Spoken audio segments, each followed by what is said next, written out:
la misma metodología que utilizamos en los libros del movimiento familiar cristiano. Entonces, la metodología pues es ver, juzgar, actuar. Entonces, quiero empezar, ¿verdad? Quiero empezar este tema de compromiso con juzgar, con el primer paso que es, con el primer paso que es ver. Entonces, vamos a hacer una especie de análisis de la realidad de lo que están pasando las familias, ¿verdad? ¿Cuál es el estado actual de las familias? ¿Cuáles son los retos en los que la familia se está encontrando? Entonces, uno de los primeros retos, ¿verdad?, que yo escucho continuamente que las familias se están enfrentando es con la inseguridad financiera, ¿verdad? Desgraciadamente, pues la vida se está encareciendo y los salarios no están siendo lo suficiente como para cubrir el gasto, ¿verdad? El gasto normal. Luego también otra cosa que he escuchado es de que algunos, ¿verdad?, están pasando por desempleo, lo cual pues trae mucha incertidumbre y trae todas ese tipo de cosas, ¿verdad? Y como ya había dicho, ¿verdad?, pues el costo de vida es muy elevado. Entonces imagínense, ¿no? Estos son retos, hay inseguridad financiera.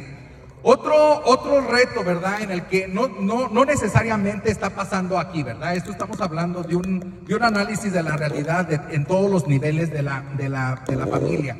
Otro reto en el que se están enfrentando las familias es al abuso y a la violencia doméstica, ¿verdad? Hay abuso verbal, no necesariamente físico, pero puede haber abuso verbal. Hay ocasiones en las que sí hay abuso físico, hay abuso psicológico, violencia psicológica, etcétera.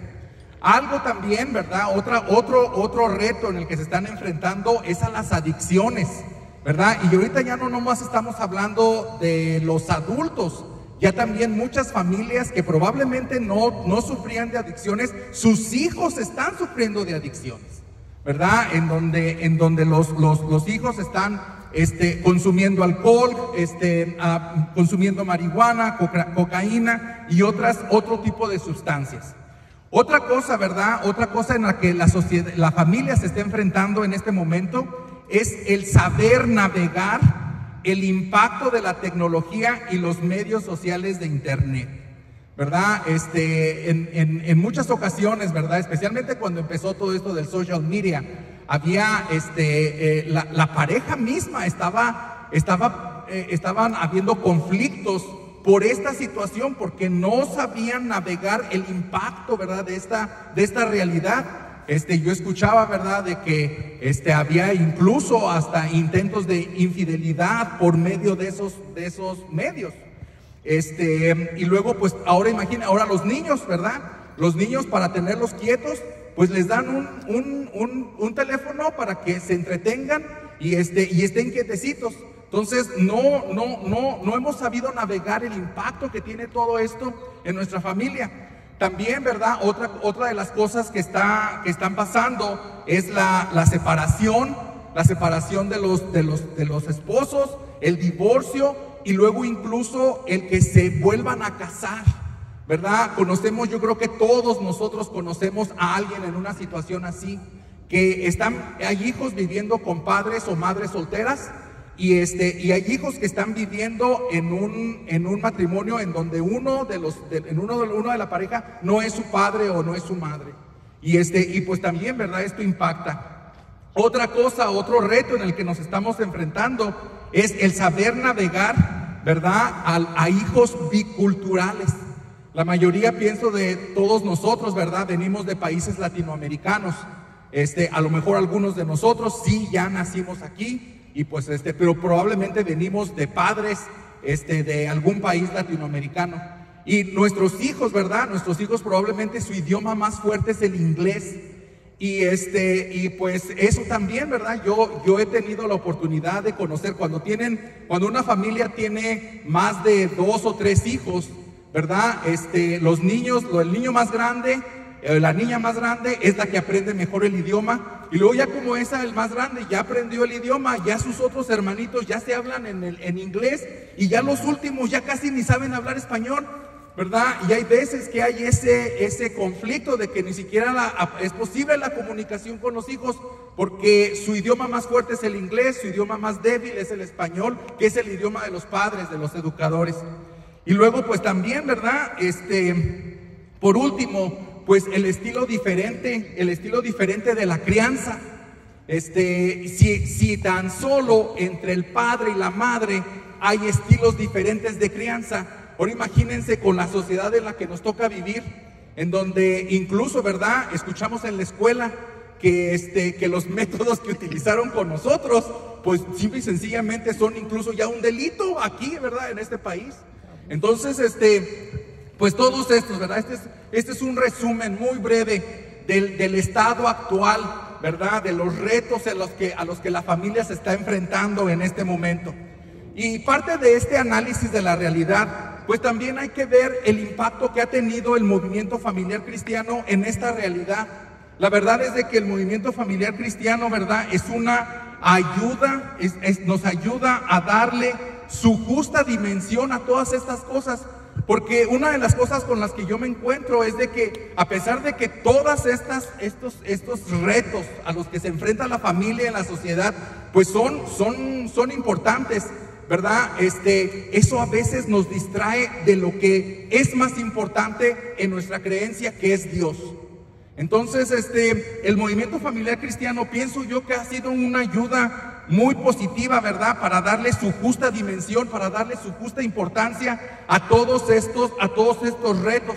Y la verdad es de que yo puedo escuchar incluso de parte de ustedes, ¿verdad?, cuando me ha tocado la oportunidad de platicar con ustedes y me dicen que el movimiento, que si no hubiera sido por el movimiento familiar cristiano, probablemente ya no estuvieran aquí, ya no estuvieran con su pareja. Entonces, eso habla, ¿verdad? Eso habla de que el movimiento familiar cristiano ha tenido un impacto positivo en todos ustedes. Y la otra, ¿verdad? El otro factor que yo puedo ver en el que es un impacto positivo es el crecimiento mismo de esta comunidad. Es obvio, ¿verdad? Es obvio que el crecimiento habla de que este movimiento realmente vale la pena. Yo he escuchado, ¿verdad?, historias de las primeras parejas, de las primeras familias que iniciaron, ¿verdad? Y cómo poco a poco, ¿verdad?, han ido creciendo y creciendo, y el movimiento realmente ha causado impacto en las vidas de las familias. Sin embargo, ¿verdad?, a pesar de todo esto, pues nos hemos encontrado con un dilema, ¿verdad? Y esto es algo que es necesario que ustedes lo sepan, ¿verdad? Hay algunos de los coordinadores, ¿verdad? Algunos de los coordinadores que han estado aquí por años, obviamente necesitan un sabático, tienen derecho a un sabático, o sea, a un descanso. Y eso es algo que es bueno, ¿verdad? Es bueno que alguien que ha dado su vida, que ha dado su ministerio, su energía, pues tenga un tiempo de descanso. Y varias parejas dentro del grupo de los coordinadores ha pedido eso, ha pedido un sabático con todo derecho. Y es obvio, ¿verdad? No se les puede negar, porque son personas que han dado mucho al movimiento y merecen también su descanso. Sin embargo, ¿verdad?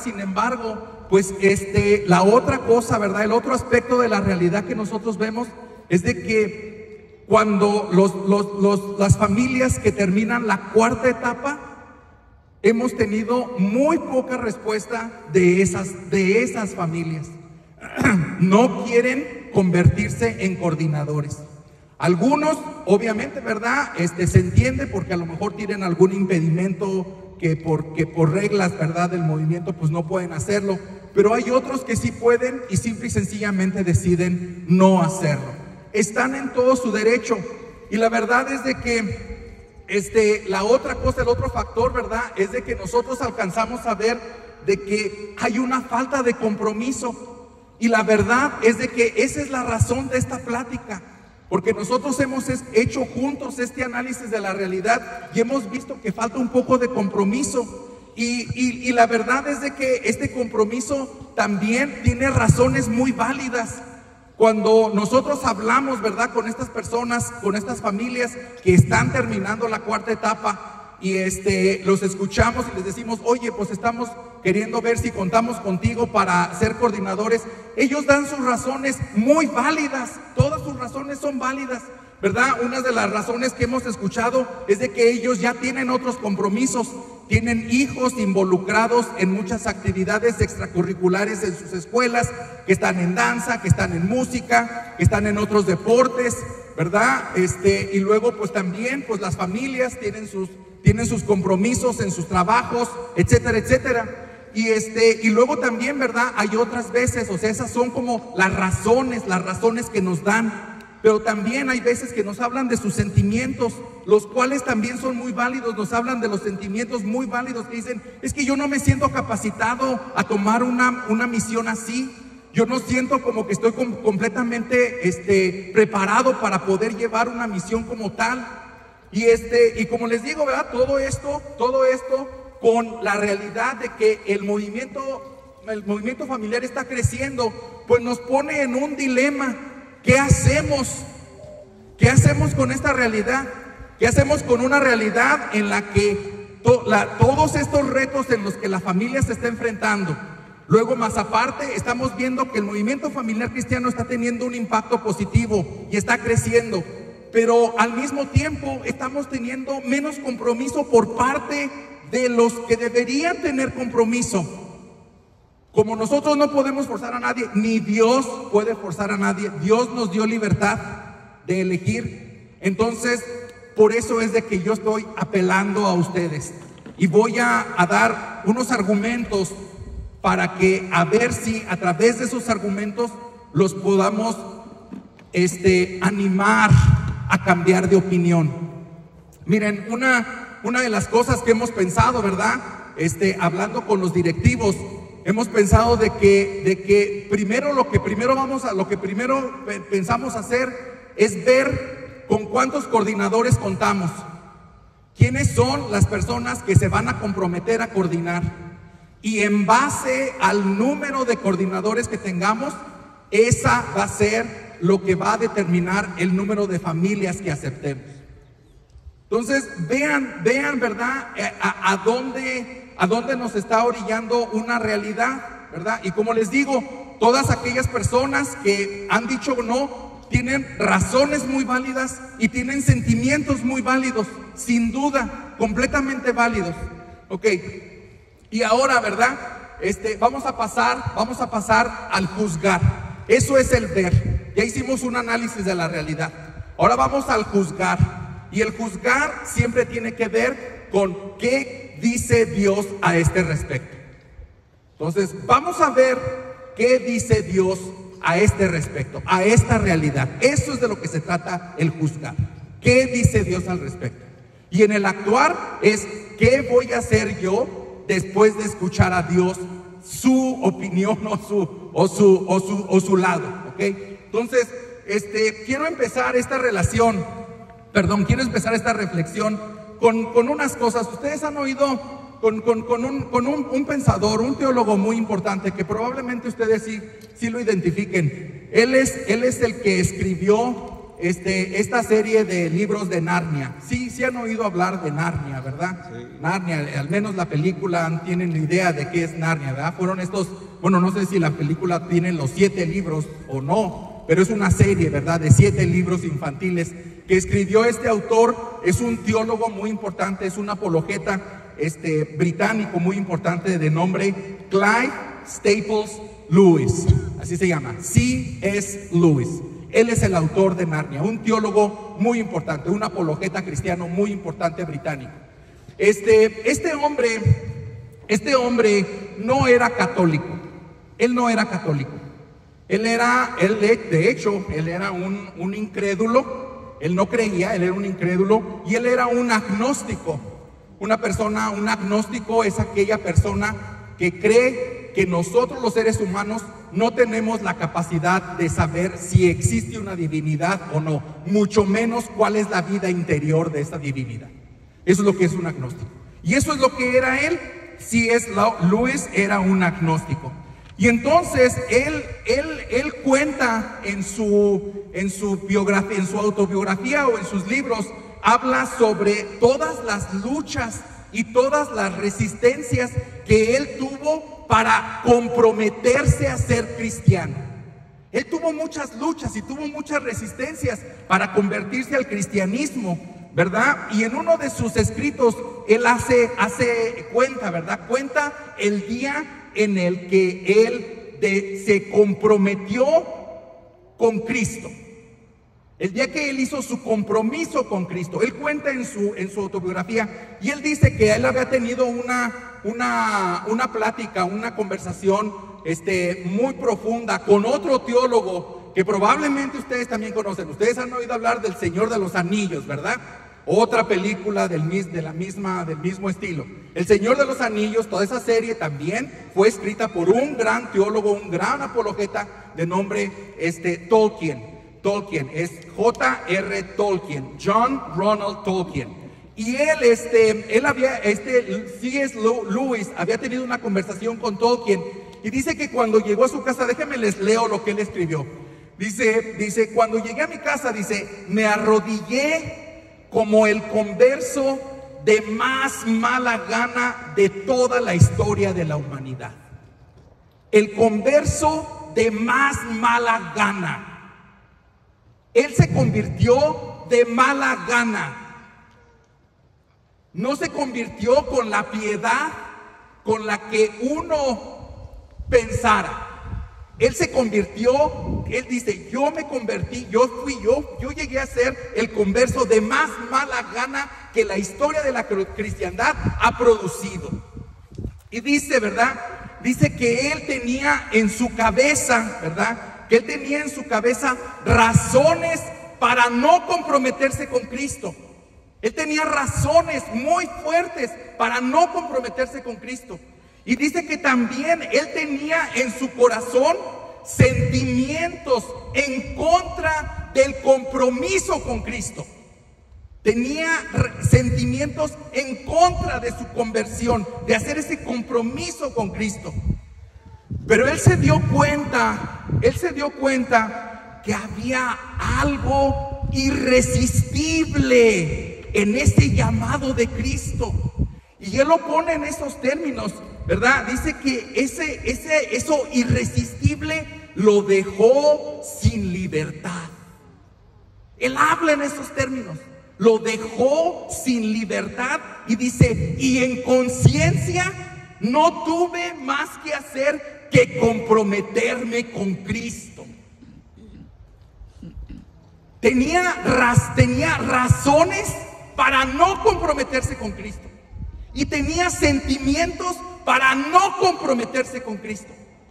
Sin embargo, se dio cuenta que había algo irresistible, algo que le daba vida, algo que le daba verdad, ¿verdad? Que irradiaba verdad.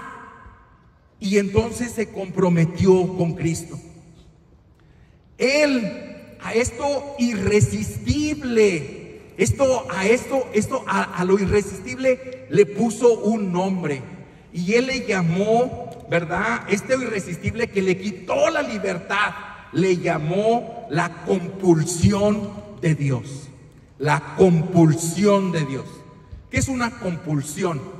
Una compulsión es algo incontrolable, ¿verdad? Que no tiene ni motivo ni razón. Ustedes me han visto cómo a veces yo estoy moviendo el pie, duro. Eso es un movimiento compulsivo. Yo a veces ni cuenta me doy que lo estoy haciendo. Ese es un comportamiento compulsivo, ¿verdad? Entonces él le llama a esto irresistible, le llama la compulsión de Dios. Y la compulsión es algo incontrolable, sin motivo ni razón. Se experimenta como una opresión, se experimenta como una obligación.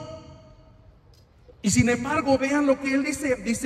Él se da cuenta que esta severidad de la compulsión de Dios, esta severidad que experimentaba él en el compromiso, era más bondadosa, este peso era más bondadoso que la ternura del hombre.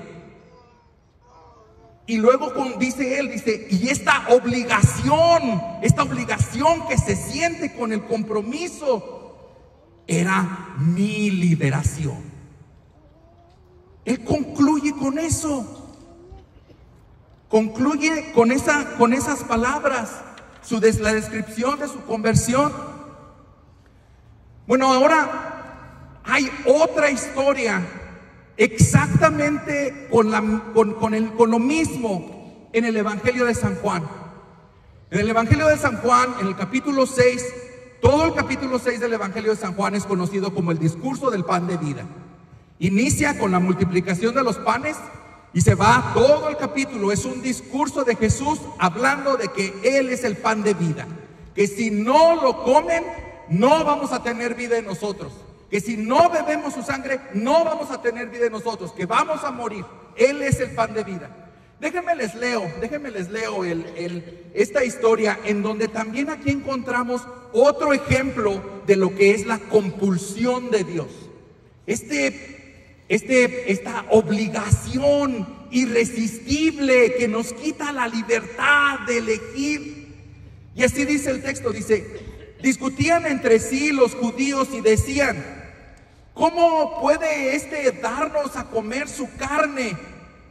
Jesús les dijo: en verdad les digo, si no comen la carne del Hijo del Hombre y no beben su sangre, no tienen vida en ustedes. Muchos de sus discípulos al oírle dijeron: es duro este lenguaje, ¿quién puede escucharlo? Desde entonces muchos de sus discípulos se volvieron atrás y ya no andaban con él. Jesús dijo entonces a los 12: ¿también ustedes quieren marcharse? Les respondió Simón Pedro: Señor, ¿a quién vamos a ir? Tú tienes palabras de vida eterna. La pregunta: ¿también ustedes quieren marcharse? ¿A quién vamos a ir? Tú tienes palabras de vida eterna. Vamos a analizar esta respuesta de Pedro. Vamos a analizarla, ¿verdad? Dice Pedro, aquí esta respuesta de Pedro de ¿a quién vamos a ir? ¿Verdad? Lo que está diciendo Pedro es no tenemos ningún lugar a donde ir. Eso es lo que está diciendo Pedro, no tenemos ningún lugar a donde ir. Pero nosotros sabemos y creemos que tú tienes palabras de vida eterna. Pedro en realidad no entiende en su totalidad las palabras de Jesús, y lo poquito que entiende no le gusta. ¿Se siente familiar eso? A veces no es fácil comprender, ¿verdad?, de lo que está hablando Jesús. Y lo poquito que alcanzamos a comprender no nos gusta. Demasiado compromiso. Y dice, ¿verdad? Y nosotros también alcanzamos a ver de que en Pedro hay resistencia, tanto en su intelecto como en su corazón hay resistencia. Sin embargo, a pesar de sin tener en consideración esa resistencia, Pedro sabe, ¿verdad?, que esa enseñanza, lo que está diciendo Jesús, es lo que realmente le va a dar vida. Solo tú tienes palabras de vida eterna. Lo que tú me estás pidiendo que haga, aunque no lo entienda, aunque tenga razones para no entender y tenga sentimientos de que no me gusta, aún a pesar, voy a continuar contigo. Voy a continuar contigo. ¿Por qué? Porque eso me da vida. Vean, eso es exactamente lo que le pasó así es Luis. Pedro es un apóstol de mala gana. Eso es lo que es.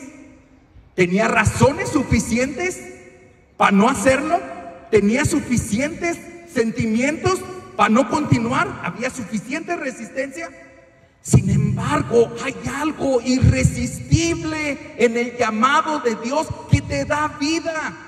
Parece carga, pero en realidad es una liberación. Entonces, allí, en ese momento, es donde Pedro llega a conocer y a entender lo que C.S. Lewis llama la compulsión de Dios, y la llega a entender como una liberación. Bueno, lo que parece, ¿verdad? Lo que parece una opresión, lo que parece una obligación cansona, que encuentra oposición en mi razón y encuentra oposición, como encuentra resistencia en mi corazón, es en realidad la que nos ofrece vida, la que nos ofrece verdad, la que nos ofrece liberación. Ustedes tienen muy buenos argumentos para no continuar o para no aceptar ser coordinadores. Tienen muy buenas razones, son válidas, son razones válidas. Ustedes, ¿verdad? Puede que vean este compromiso con Dios en el movimiento familiar cristiano, puede que lo miren casi como una opresión, como una obligación cansona, ¿verdad? Y su corazón, así como su intelecto y su corazón, encuentra sentimientos válidos, ¿verdad? Que se resisten a este compromiso. Lo que yo les estoy sugiriendo es de que entre su intelecto, sus razones, y su corazón, sus sentimientos, existe algo más en medio de ellos, que es la compulsión de Dios. Esa compulsión es un impulso sin motivo ni razón, que sabemos que es algo bueno, algo que nuestra razón y nuestro corazón se resiste, pero que al final es lo que realmente me da vida, es lo que realmente me lleva a la verdad, ¿verdad? Y que a pesar de que se siente como una carga, es en verdad una liberación. ¿Cuántas veces no he escuchado yo, verdad? Que dicen, yo no tenía ganas de venir, pero ya que estoy aquí, qué bueno que vine. Ustedes saben de qué estoy hablando.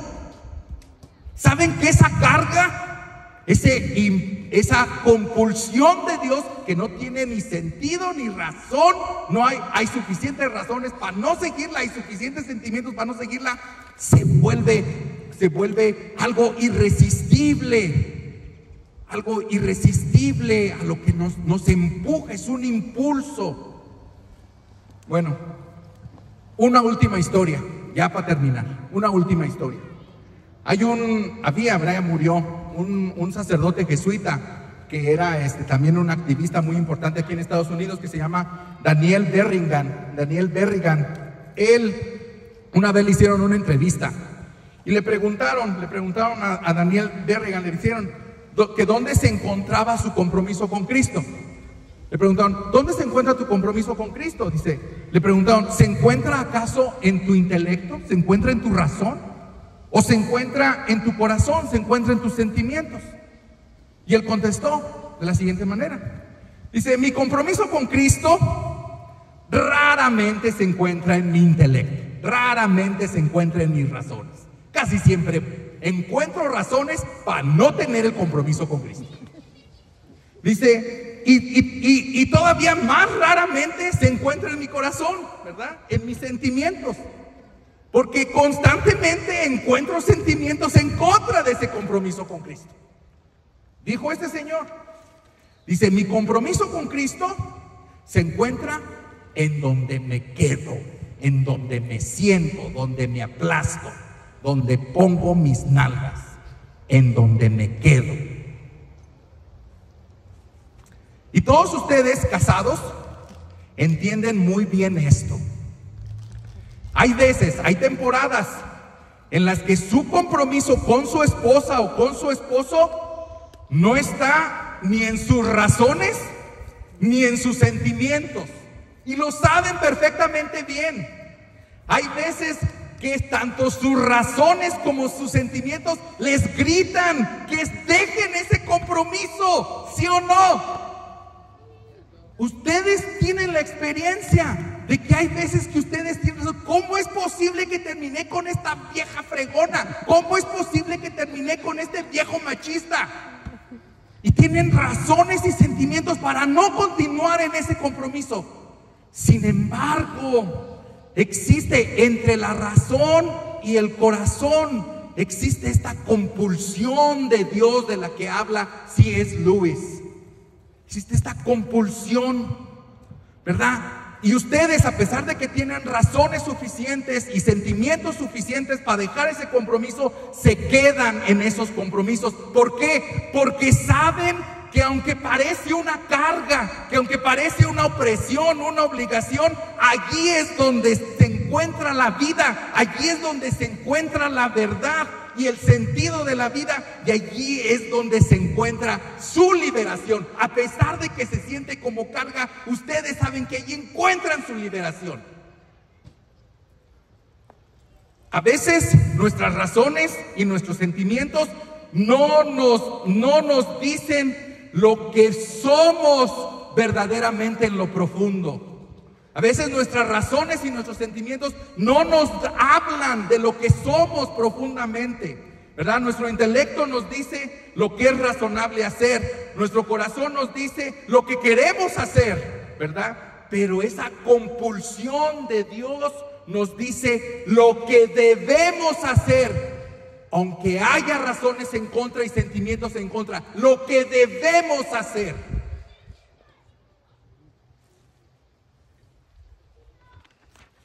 Esa voz de la compulsión de Dios puede que nos haga los misioneros de más mala gana que haya producido la historia de la cristiandad.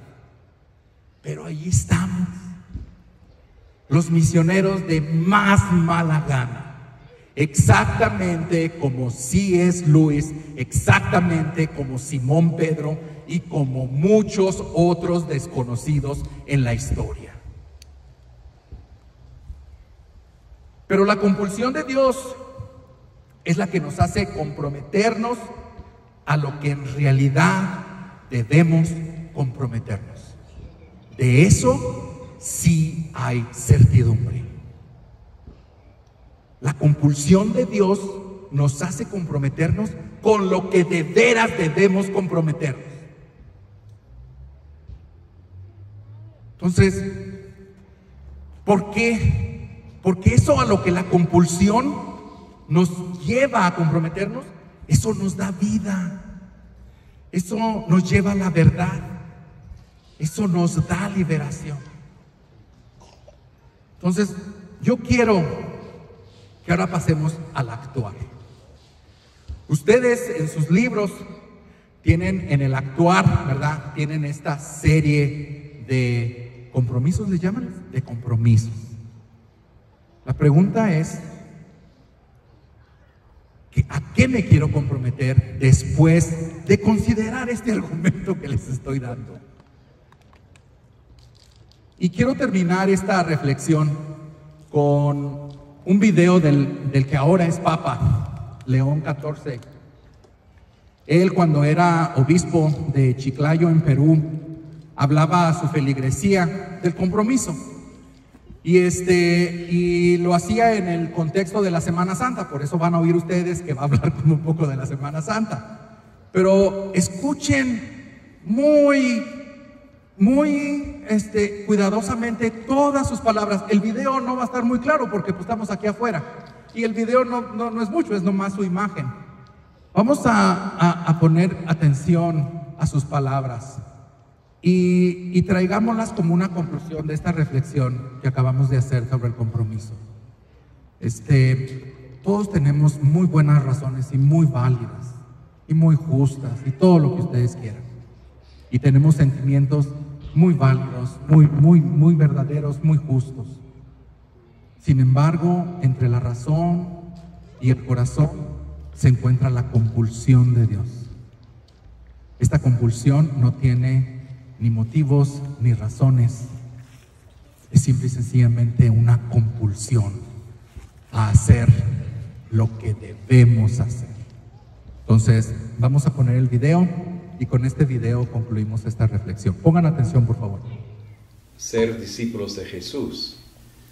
Y a veces podemos pensar que afirmar nuestra fe, a decir, sí, yo creo en Jesús, pero sin cambiar mi forma de vivir, sin hacer ningún sacrificio, sin mirar un poco a mi vecino, a mi prójimo, a las personas que están sufriendo.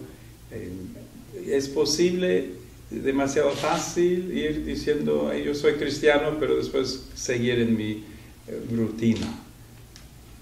La Semana Santa es un momento para tomar otro paso, es decir, ser cristiano es ser discípulo de Jesús, es querer seguir a Jesús, es querer asumir un compromiso. Y yo creo que esa dimensión nos falta a veces. Somos todos personas de fe, gracias a Dios, la fe está muy presente, incluso culturalmente en las familias aquí en Lambayeque, en el norte del Perú. Y al mismo tiempo tenemos que reconocer, tenemos que crecer en nuestra fe.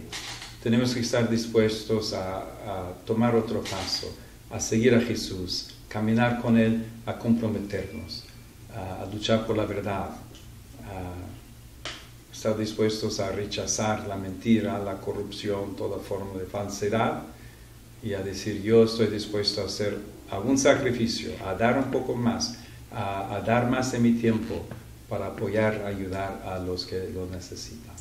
Nos falta a veces ese empuje, ese entusiasmo, ese deseo de hacer algo más, de manifestar, de dar testimonio, de trabajar, ¿no? Esa es una dimensión de la fe que es muy importante, ¿no? Decir sí, yo creo en Dios, pero sin obras, pues la fe está muerta, ¿no? Así nos dice Santiago. Y yo creo que es muy importante que todos busquemos subir un punto más, a otro nivel, ¿no? del compromiso de nuestra fe. Lo mismo que a veces muy fácilmente miramos alrededor y decir, mira qué pena, las calles están mal, los desagües están mal, el agua está mal, y esperamos que otro haga algo, que las autoridades lo solucionen, que los demás lo solucionen, y no nos damos cuenta que aquí debe haber una forma para promover una corresponsabilidad y que trabajemos todos, cada quien de su lado, de su responsabilidad, de sus capacidades, pero que reconozcamos que, por ejemplo, la limpieza de la ciudad no es solo de las autoridades. La basura no aparece en la avenida Chiclayo por fantasmas. ¿Cuándo vamos a educarnos, formarnos, aprender a cuidar nuestra ciudad? Y no hace falta ir hasta la avenida Chiclayo, también en el centro, donde sea. Todos tenemos que asumir una responsabilidad por la belleza, por la, para mejorar, ¿no? nuestra ciudad, nuestro ambiente. ¿Para qué estamos formando a los niños y a los jóvenes? ¿Cómo formar a los jóvenes también que sepan asumir el liderazgo, que son ellos los líderes del futuro? Y por supuesto los políticos. Hay personas a veces que tienen interés en entrar en la vida política por ganancia personal y no por servicio.